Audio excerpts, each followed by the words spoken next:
Celine POV.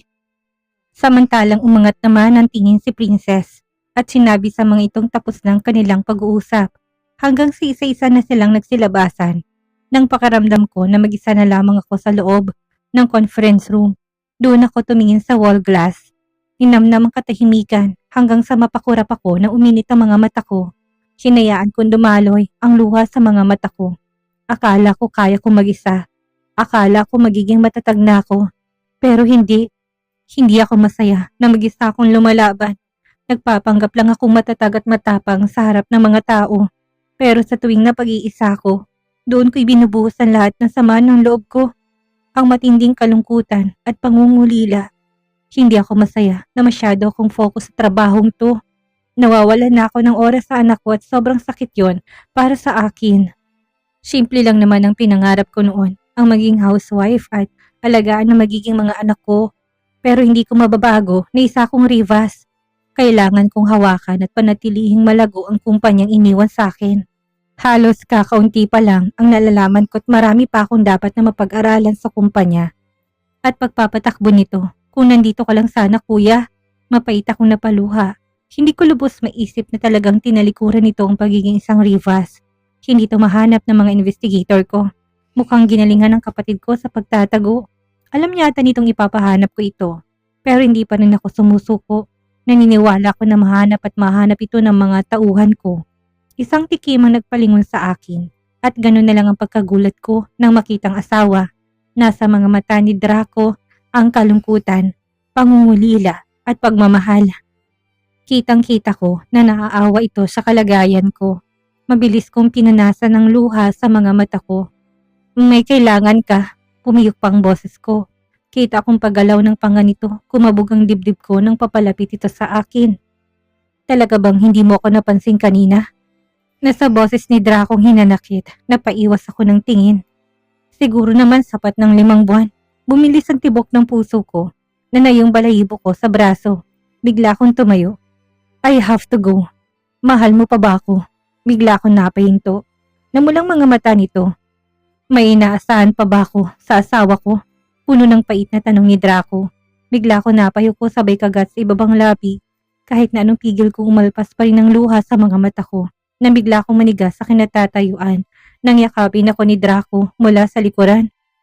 Hindi mo alam kung gaano ko nasasaktan sa pagbabago mo, baby. Nandito naman ako, handa kitang tulungan sa lahat ng problema mo. Hindi mo kailangang sarilinin ang mga ito. Ano pa't naging asawa mo ko ha? Napahikbi ako, ramdam ko ang matinding hinanakit ni Draco. Doon ako napaharap dito. Hindi ko na ito kayang tiisin pa. Bigla ko itong niyakap ng mahigpit at umiyak na umiyak sa bisig nito. Pinulupot itong 2 braso sa katawan ko. Ramdam kong bigla ang paglakas ng tibok ng puso nito. Paulit-ulit nitong hinalikan ng tuktok ng ulo ko. I'm sorry. Akala ko kakayanin kong mag-isa. Pero sa tuwing ginagawa ko yun, nasasaktan ako ng sobra. Hindi ko pala kaya nang wala ka sa tabi ko. Pilit man ako magpanggap na kaya ko pero ako lang din ang nahihirapan at nasasaktan. Parang batang sumbong ko sa asawa. Nagtaas pa ba ang paghinga ng asawa ko hanggang sa hawakan ni Draco magkabilaan kong pisngi. Pinunasan din ang luha sa mga mata ko. Magmula ngayon, hindi na ako papayag na gawin mong lahat ng ito ng mag-isa. Bilang asawa mo, ako dapat ang gumagawa ng mga bagay na ito. Hindi mo ito dapat nararanasan. Hayaan mong tulungan kita, asawa ko. Lalo itong napahikbi. Ramdam kong paghihirap ni Celine. Ako nang bahala sa lahat. Hinaplos kong pisngi nito. Hanggang sa huliin kong labi nito. Puno ng pagmamahal at pagkasabit ni hinagkan kong matamis nitong labi. Buong pagmamahal ko itong tinitigan. May tiwala ka ba sa asawa mo? Nahawakan ng kumpanyang ito. Na habang hindi ka pa nasasanay, ako munang bahala sa lahat. Napalunok ito. Pero ikaw ang mamamahala sa kumpanya nyo. Kaya kong hawakan ng mga to asawa ko. Para sa'yo magagawa kong lahat. Bigla ko napaluha. Bakit ko ba natiis ang asawa kong ito? Hindi na ako makakapayag na nahihirapan ka ng dahil sa kumpanyang iniwan sa'yo ng angkan mo, baby. At asawa mo, nandito ko para tulungan ka, akong bahala sa lahat. Ang kailangan mo lang gawin, laruin ang magiging mga anak pa natin. Namula ang mukha ko sa huling sinabi nito. Alam ko naman na gusto ko nitong pangitiin, pag-aanin ng kalooban. Asawa ko naman? Bakit? Nagpipigil tong mapangiti. Ngunit kita kong kilig sa mukha ni Draco. Ang tagal ko yatang hindi nabigkas ang salitang asawa ko. Siguradong kilig na kilig ang asawa ko't nalaman pa rin nito na asawa pa rin ang turing ko dito. Seryosong usapan. Seryoso naman ang sinasabi ko Napanguso ako. Mabilis naman itong kinintala ng halik. Mahal na mahal kita. Sobrang namiss kita, asawa ko. Namungay ang mga mata nito. Hinaplos ko ang gwapong mukha ni Draco. Love na love din kita, asawa ko. Ikaw lang. Wala nang iba sa puso ko. Tinuro ko pang parte ng puso ko. Sumilay ang matamis nitong ngiti. Mukhang mapapalaban ako mamaya. Pabulong na wika ni Draco. Biglang namulang buong mukha ko. Hinampas ko pa ito ng mahina sa braso. Natawa naman ito at niyakap ako ng mahigpit. Huwag ka na mag-isip ng kung ano-ano, asawa ko. Ipagkatiwala mo sa akin ang lahat ng ito. Bigla naman akong napapikit. Hinayaang damhin ng masarap nitong niyakap. Ngayong kumuli naramdaman ang kapayapaan sa puso ko. Iba pa rin pala talaga kapag kasamang kapareha mo sa mga pagsubok na dumarating sa buhay mo. May lakas, tatag at pag-asa. Nag-aalala ko kay Kuya Romeo. Mahanap natin siya, asawa ko. Huwag kang mawawala ng pag-asa kahit saan pa siya magtago. Mahanap natin siya. Hawak-hawak ni Draco ang kamay ko palabas ng kumpanya. Nasa palibot lang namin ng mga tauhan ko. Pansin ko mga staff na halos sa amin nakatingin. Ang mga tauhan ko naman na natiling tahimik. Alam kong matalas ang pakiramdam ng mga ito. Gusto ko pang ang matawa ng mahina't mukhang naghihinala sila sa asawa ko. Hop in, baby. Ginamit itong sasakyan nito pauwi ng mansyon. Ma'am Princess, ana ng tauhan ko ng matagal na pinagkatiwalaan ng mga Rivas. Nasa harapan ko mga to, nang iba naman nakatingin sa paligid. Nginitian ko ito. I'm safe. Simpleng sagot ko. Yumuko ito nang pumasok ako sa sasakyan ng asawa ko. Pansin ko naman ang pagsunod ng mga sasakyan ng mga tauhan ko.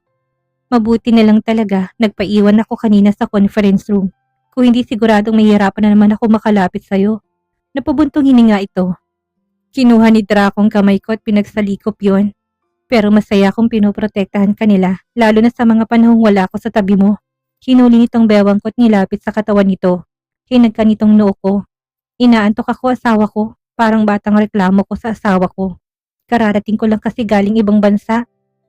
Dumiretso lang kami kanina sa kumpanya. Go, sleep baby. Gigisingin na lang kita kapag nakarating na tayo. Ay nadad habang nakapikit ang mga mata. Para mamayang gabi may lakas ka.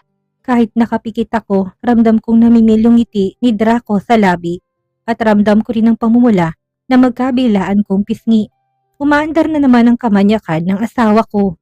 Pero aaminin ko naman na sabik na rin ako sa asawa ko.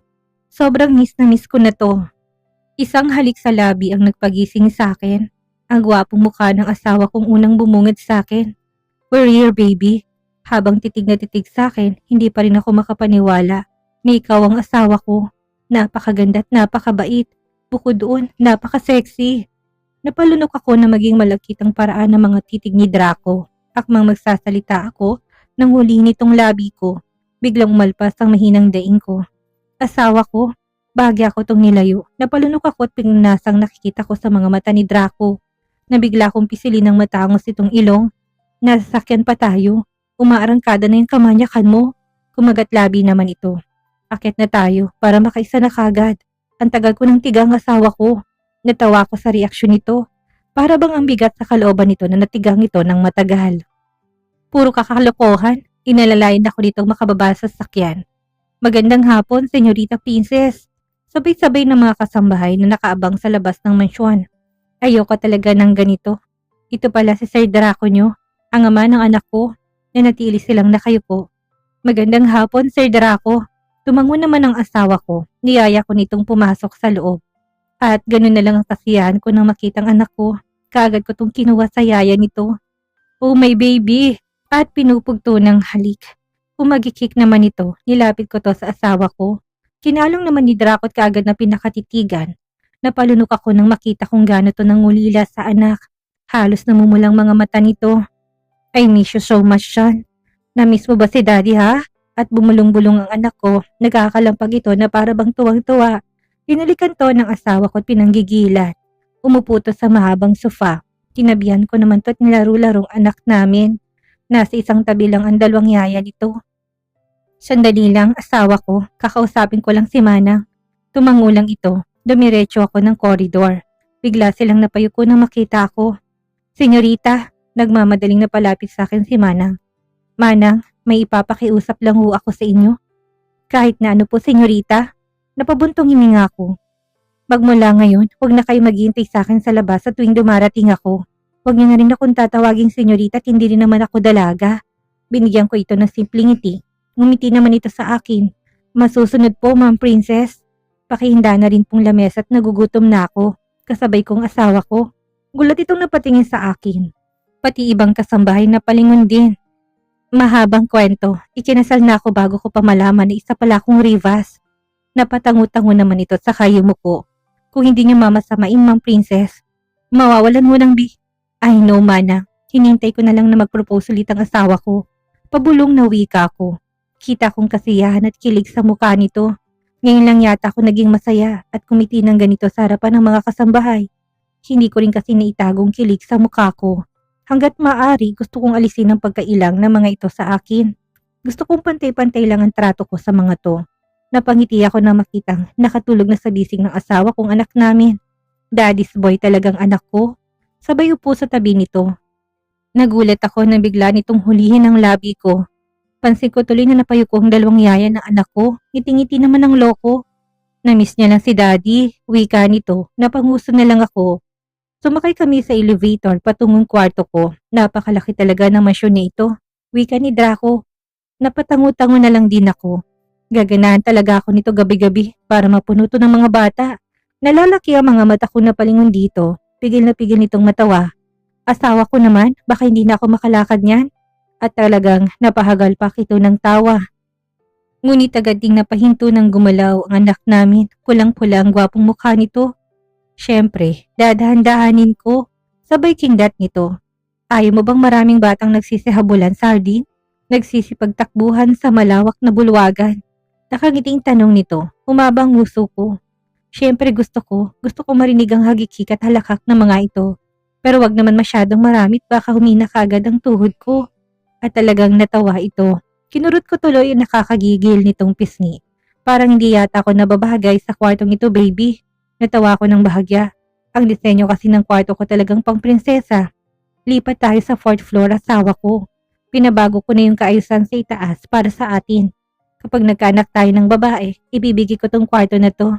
Maingit itong nilagay sa crib si Gray. Hanggang sa masuyo ako ni Draco na kinarga at umupo ito sa mahabang sofa. Hinaplos nitong mukha ko. Alam mo bang napakaswerte ko sa'yo, baby? Huminto to sandali. Mataman ako nakatitig sa mga mata nito. Dahil kahit ni isa kang Rivas, hindi ka nagbago. Hindi ka naging mapagmataas. Hindi mo nagawang gumanti sa mga taong nanakit ng api sa'yo. Hindi nagbagong pagmamahal mo sa akin. Napalunok ako ng manubig ang mga mata nito. Sa kabila na hindi ako kasing yaman mo, ako pa rin ang pinili mo. Kahit na nasaktan ka ng mga mahal ko sa buhay, nahirapan tong lumunok. Hanggang ngayon, nahihiya ako sa mga ginawa nila sa'yo. Hinalikan ko na ito sa labi. Kinalimutan ko ng lahat ng yon. At kailanman, hindi ako nagtanim ng sama ng loob sa mga taong nanakit sa akin. Kahit naman nasaktan ako ng pamilya mo, hindi ko pa rin nakakalimutan ng mami mong dahilan kung bakit natagpuan ako ng totoong pamilya ko. Pinatawad ko na silang lahat, asawa ko. Mula kay Anisha at sa pamilya mo at sa itinuring kong inay at itay. Bigla tong napayuko, napasinghot ito. Napakabuti mo, asawa ko. Sobrang swerte ko sa'yo. Hindi na ako makakahanap pa ng katulad mo. Busilak at malinis ang puso. Uminit ang mga mata ko. Akong higit na maswerte, asawa ko, dahil hindi mo ko sinukuan. Ang dami mong sinakripisyo para sa akin at sa anak natin. Kung ibang lalaki, hindi gagawin ang ginawa mo noon. Sobra mo akong pinahanga. Nakikita kung gaano mo talaga kami kamahal. Pinaglaban mo kami. Nangilid ang luha sa mga mata ko. Napalunok naman ito habang nakatitig sa akin. Sobrang mahal na mahal kita, baby. Kayo ng anak natin. Kayo ang buhay at ang mundo ko. Nakakahiyaman at wala na akong maibigay na hihigit sa kayamanan niyo. Napayuko ito. Ano bang sinasabi mo? Napasimangot ako. Malungkot ang mga mata ni Draco. Kahit nabigyan kita ng mansyon, hindi ka na matutuwa eh. Ang dami mo ng mansyon. Kahit nadalhin kita sa island na pag-aari ko, hindi ka na rin magugulat. At marami ka na noon. Lahat nasa iyo na. Wala na akong ibibigay pa na higit sa anumang meron ka ngayon. Bigla ako nasaktan. Umiwas to ng tingin sa akin. Ramdam kong kalungkutan ni Draco. Alam ko naman na gusto lang ako nitong maging masaya sa lahat ng ibibigay nito sa akin. Pero naging negatibo to sa isipin na mas mayaman ako dito at kaya ko ring bilhin ang ibibigay nito kung sakali. Masuyo kong hinawakan ng mukha nito. Don't say that. Napakurap ako sa pag-iinit na naman ng mga mata ko. Hindi ang kayamanang meron ako ngayon ang pinakamahalaga at totoong magpapasaya sa akin na asawa ko. Ikaw at ang anak natin, ang totoong kaligayahan ko at mas lalong mahalaga sa akin ang mga bagay na ibibigay mo sa akin o gagawin mo para sa akin. Iba pa rin kapag nanggaling sa taong mahal ko dahil alam kong nag-effort kang gawin ang mga bagay na yon. Sa ating pagmamahalan, hindi involved ditong kayamanan ng mga Rivas, ha? Titig na titig ito sa akin, namumulang mga mata nito hanggang sa huwakan ni Dracong batok ko at hulihin ang labi ko.